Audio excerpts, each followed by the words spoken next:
Contribution रहा है, इसको भी कंसीडर करते हुए स्टोरीज को लगाया जाए आगे के प्रोग्राम्स के थ्रू।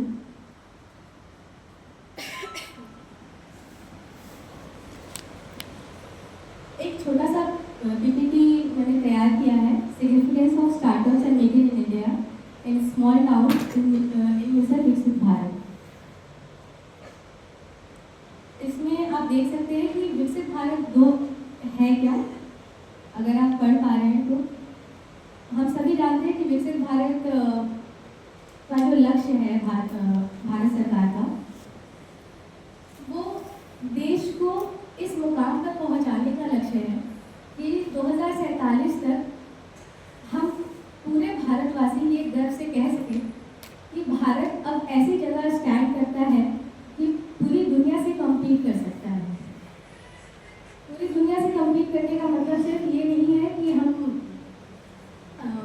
दूसरे देशों में जाके अपने हिस्ट्री के बारे में बताएं, बल्कि जब हम किसी मंच पर खड़े हों, विदेशी मंच पर, तो भारत के बारे में अब जो हुआ है पिछले 100 सालों में, मतलब 2047 में हम सब जानते हैं कि भारत अपना शताब्दी समारोह मनाएगा।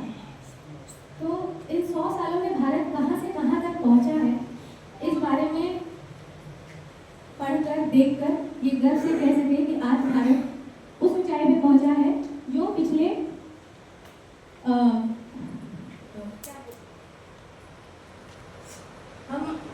जो गर्व करने लायक है।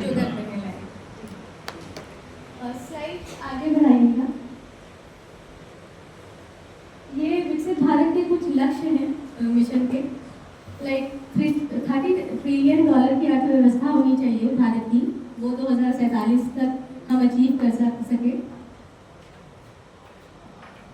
गरीबी को जड़ से खत्म करने की हमारी आकांक्षा है। 100% साक्षरता होनी चाहिए, मतलब हर बच्चा ये कह सके, मतलब इतना तो कह ही सके कि हम कहीं पे भी खड़े होकर 2 शब्द बोल पा रहे हैं, सिर्फ लिखना नहीं, इतना कॉन्फिडेंस आ जाए उन बच्चों में। साक्षरता का मतलब सिर्फ अपना नाम लिखना, 10th पास करना नहीं होना चाहिए। इतना कॉन्फिडेंस आना चाहिए हर बच्चे में कि वो कहीं भी खड़ा हो और भारत के बारे में 10 लाइन कह सके। डिजिटल समावेशन, हमारी सरकार, हमारे जो देश की डिफरेंट एजेंसीज हैं, डिफरेंट स्टेट्स में बहुत सारी डिजिटलाइजेशन को लेकर बहुत सारे प्रोग्राम्स चलते हैं। इवन मोबाइल बांटना, फिर से लैपटॉप बांटना, लेकिन क्या डिजिटली वो लोग इतने क्या बोल सकते हैं उसको, कि हम इतने अवेयर हैं कि हम जिस लैपटॉप को चला रहे हैं उसका सही इस्तेमाल क्या है। भारत में हर बच्चे के पास लगभग आफ्टर 18 कह सकते हैं, लगभग हर बच्चे के पास मोबाइल है, लेकिन उस मोबाइल का क्या सही इस्तेमाल हो रहा है या नहीं, वो भी देखना बहुत ज़रूरी है। तो डिजिटल समावेशन ऐसा होना चाहिए कि सिर्फ मोबाइल हाथ में ना हो, उस मोबाइल से कुछ प्रोडक्टिव हो सके।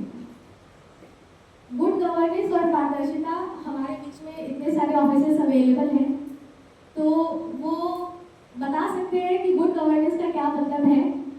सिर्फ प्रोग्राम्स, मतलब सॉरी आई एम नॉट एक मिनट में खाली Shivani, if I can just add, good governance में जैसा, क्योंकि आप पत्रकार हैं तो मैं एक पॉइंट सप्लीमेंट करना चाहूँगा। आप जैसे भारत सरकार का ग्रीवांस पोर्टल है, पब्लिक ग्रीवांस पोर्टल है, आपको सरकार के किसी भी महकमे से, देश में चाहे राज्य सरकार हो चाहे केंद्र सरकार हो, कोई भी शिकायत है, आप शिकायत उस ग्रीवांस पोर्टल पर रजिस्टर करा सकते हैं और वो ग्रीवांस उसकी मॉनिटरिंग प्राइम मिनिस्टर ऑफिस से होती है और उसका जवाब आपको मिलेगा और आप सेटिस्फाइड नहीं है तो अपील कर सकते हैं। बहुत सशक्त माध्यम है, कई लोगों को मैंने सलाह भी दिया है और उनसे कई लोग लाभान्वित हुए हैं। तो कृपया, जो शिवानी भी प्रेजेंट कर रही थी, गुड गवर्नेंस एंड पारदर्शिता की बात है, उसमें ग्रीवांस पोर्टल का बहुत बड़ा महत्व है, बहुत अच्छा काम कर रहा है। बल्कि आपको हो गए हैं जी, अब मैंने एक कोर्ट बेस से ये स्टडी आ रहा है कि कोर्ट में लोड भी कम हो रहा है।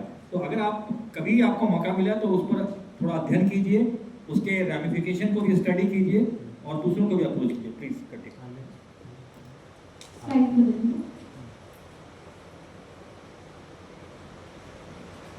आगे आर्थिक विकास और औद्योगिक नीति को स्लाइड चेंज कर देना। I hope next slide. अच्छा नेक्स्ट स्लाइड हेलो। मैं if you want I can read it. इसमें है आर्थिक विकास, औद्योगिक नीति, शिक्षा के मानव संसाधन का विकास और स्वास्थ्य और पोषण और प्रौद्योगिकी और नवाचार, जिसमें जैसा अभी सौरभ सर कह रहे थे पटना से हमारे कि जो जोर है प्रौद्योगिकी को, क्योंकि खुद वो एनआईटी से पढ़े हुए इंजीनियर हैं, तो उनको पता है वो डायमेंशन की टेक्नोलॉजी का कितना महत्व है।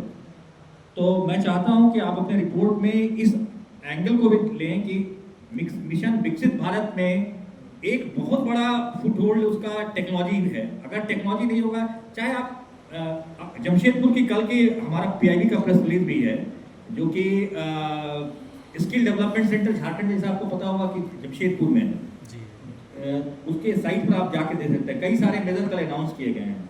तो सरकार का जोर ये बात पर है कि हमारे पॉपुलेशन जो है हम तभी सबको आगे बढ़ा सकते हैं जब सबको हम स्किल, और विकसित भारत मिशन भी ये है कि हमारे जितने भी वर्कफोर्स हो सब स्किल्ड हो, अनस्किल्ड नहीं हो। 2047 तक जो हमारा लक्ष्य है वो 100% skilled force in addition to, उसमें जो वुमेन पॉपुलेशन है वो 70% इकोनॉमिक पार्टिसिपेशन हो, माने हमारे वुमेन पॉपुलेशन का 70% का इकोनॉमिक इंटीग्रेशन हो। Please continue. Next slide please. ये स्लाइड है जो छोटे शहरों में छिपी संभावनाएं क्या क्या हैं। हम एमएसएमई की बात कर रहे हैं तो वो कैसे स्टार्ट किया जा सकता है, क्या क्या हमारे यहाँ संभावनाएं हैं। हम जनशक्ति और प्रतिभा का केंद्र खोल सकते हैं, स्टार्टअप संस्कृति का प्रचार कर सकते हैं, स्थानीय उद्योग और शिल्पकार की प्रोग्राम से स्टार्ट कर सकते हैं, डिजिटल क्रांति और ई गवर्नेंस के बारे में लोगों को बता सकते हैं, कृषि आधारित उद्यमिता, महिला सशक्तिकरण और स्वावलंबन, शिक्षा और नवाचार के केंद्र खोले जा सकते हैं, पर्यटन और सांस्कृतिक धरोहर के बारे में भी लोगों को बताकर एक स्टार्टअप के तौर पे भी हम उसे स्टार्ट कर सकते हैं। पर्यावरण और टिकाऊ विकास, जैसे झारखंड है तो पर्यावरण के बारे में देखा जाए तो सबसे अच्छा राज्य मुझे अभी तक यही लगा पर्यावरण के लिहाज से। ये स्लाइड थोड़ा रोकिएगा, मैं आप पत्रकार महोदय का ध्यान, क्योंकि ये झारखंड है यहाँ सब्जी का बहुत बड़ा मंडी, तो प्लीज आप इसको एक्सप्लोर करें ये दो पॉइंट को। ये जो है कृषि आधारित उद्यमिता, अभी मैं खुद स्टडी कर रहा था, ये बहुत बड़ा पॉइंट झारखंड के लिए होने वाला है। खास करके कुछ डिस्ट्रिक्ट जो इसमें बहुत आगे हैं, रामगढ़ हो गए, जैसे कुटी में इवन एग्रीकल्चर। नंबर 5 पॉइंट्स आप देखिए, ये इससे जुड़ा हुआ महिला सशक्तिकरण है, इससे जुड़ा हुआ डिजिटल क्रांति भी है।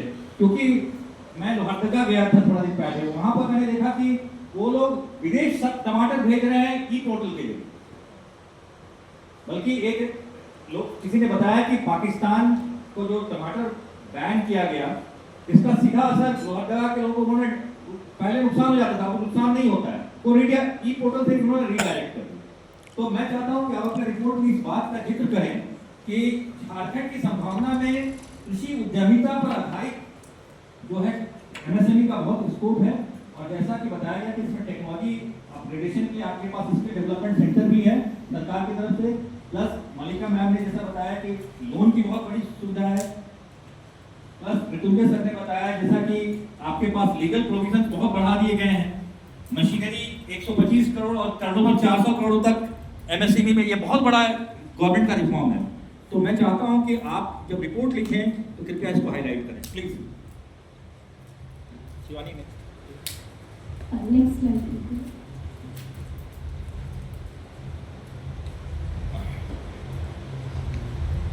मेक इन इंडिया प्रोग्राम हर जगह चल रहा है पूरे देश भर में। इसका गांवों पर, कस्बों पर क्या असर पड़ा है ये हम देख लेते हैं। और हम सब जानते हैं कि गांव जो है भारत की आत्मा है। अगर अगर गांव विकास करेगा तो पूरा देश विकास करेगा। जैसे इसको महिलाओं से भी जोड़ के देखा जा सकता है कि अगर देश की एक महिला पढ़ती है तो उसका पूरा परिवार पढ़ता है। उसी तरह ये घर देश का एक गांव अगर पढ़ता है तो पूरा देश का विकास होता है। तो मेक इन इंडिया का ग्रामीण असर ये है कि ग्रामीण क्षेत्रों में रोजगार के अवसर बढ़ रहे हैं, महिलाओं के लिए उद्यमिता के अवसर बढ़ रहे हैं। हम आगे उसके एग्जाम्पल्स भी देखेंगे कि कैसे महिलाएं आज इतनी सशक्तिकरण हो गया महिलाओं का कि वो खुद के बल पर उद्यमिता और खुद के बल पर अपना प्रोडक्ट लॉन्च करके, बहुत सारे ऐसे हमारे पास एग्जाम्पल्स हैं कि वो आगे बढ़ रही हैं, आज वो किसी के ऊपर डिपेंडेंट नहीं है। स्टार्टअप संस्कृति का प्रवेश हुआ है, कृषि आधारित उद्योगों का बढ़ावा, स्थानीय उत्पादों का ब्रांडिंग और निर्यात, मतलब गांव के लोग, गांव की जो उद्यमिता है, जैसे मखाना हमारे यहाँ बिहार का बहुत फेमस है जिसका जीआई टैग भी मिला है। उसकी वजह से मखाना को एक अलग स्थान मिला है और ना सिर्फ उद्यमिता के आधार पे बल्कि हेल्थ के हिसाब से भी मखाना को बहुत ज़्यादा कंसिडर किया जाता है। और गांव में डिजिटल और तकनीकी विस्तार भी हो रहा है। नेक्स्ट स्लाइड में ये आप देख सकते हैं कि महिलाओं का क्या भागीदारी रही है, उनका क्या नेतृत्व है, उनका आर्थिक सशक्तिकरण, नेतृत्व में बढ़ोतरी और शिक्षा और जागरूकता, ये सारी महिलाओं को लेकर जो इनिशिएटिव लिए गए हैं। Next slide. ऐसे हमने 5 कहानियाँ जोड़ी हैं इस स्लाइड में, जिसने स्थानीय से ग्लोबल तक अपनी पहचान बनाई है। अमूल आप सब जानते हैं, फैब इंडिया एक फैशन डिज़ाइन प्रोडक्ट है, उसने भी लोकल से वोकल की तरफ अपने कदम बढ़ाए हैं। नेक्स्ट, जैसा मैं मखाना की बात कर रही थी, आज मखाना सिर्फ गांव में नहीं पूरी दुनिया में फेमस हो चुका है यहाँ का प्रोडक्ट।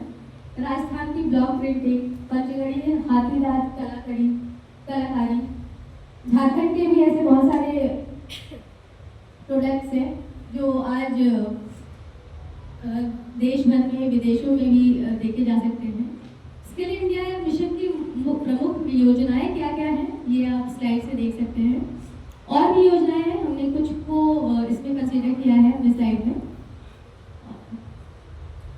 हाँ, अब हम बात करते हैं कि किस लेवल पे कौन से स्टार्टअप आइडियाज हम शुरुआत कर सकते हैं। 10th एंड बिलो लेवल जो है उसमें हम लोग कचरे से कला, जैसे कि अगर हम अपने आसपास जैसे बॉटल्स हो गए, न्यूज़पेपर्स हो गए, पेपर्स हो गए, टिश्यू पेपर्स भी इनफैक्ट, उनसे हम अपने कुछ चीज़ें हम जो कचरे में डाल देते हैं उनसे हम इतने अच्छे प्रोडक्ट्स बना सकते हैं और बहुत सारे बच्चे बना भी रहे हैं और देश में उनकी जो कला है उनको काफ़ी वैल्यू दिया जा रहा है। तो हम 10th लेवल पे बच्चे जो हैं अपनी कला का इस्तेमाल करके कचरे को भी एक प्रोडक्टिविटी कह सकते हैं कि प्रोडक्टिविटी में कन्वर्ट करके कचरे को भी उपयोगी सामान बना रहे हैं। फिर से हमारे यहाँ कुछ जैसे ठेकुआ का मैंने अभी कुछ दिन पहले एक नाम सुना था कि एक ब्रांड है ठेकुआ, उसने घर में अपने फैमिली के साथ मिल करके ठेकुआ को एक ब्रांड बना दिया है। तो इस तरीके से हेल्दी स्नैक्स जो हमारे बिहार में बनते हैं वो विदेशों तक भी फेमस है। हम जानते हैं हमारे यहाँ छठ बहुत फेमस है, तो वहाँ पे छठ में ठेकुआ भी मतलब एज अ प्रोडक्ट बेचा जा रहा है। जैविक खाद बनाने की प्रक्रिया और स्टार्टअप गाइड हम 10th लेवल पे कर सकते हैं। Basic computer and digital centre खोल सकते हैं। जो लोग 10th तक पढ़े हैं, तो आजकल के स्कूलों में 10th के लिए 10th तक के बच्चे इतना तो कंप्यूटर जान सकते हैं कि अपने आसपास के छोटे बच्चों को पढ़ा सकें उसे। नेक्स्ट 12th लेवल में है एग्रीटेक स्टार्टअप कर सकते हैं, ईवी बाइक रिपेयरिंग और सर्विस सेंटर। जैसे हम देखते हैं कि बहुत सारे बाइक रिपेयरिंग सेंटर हैं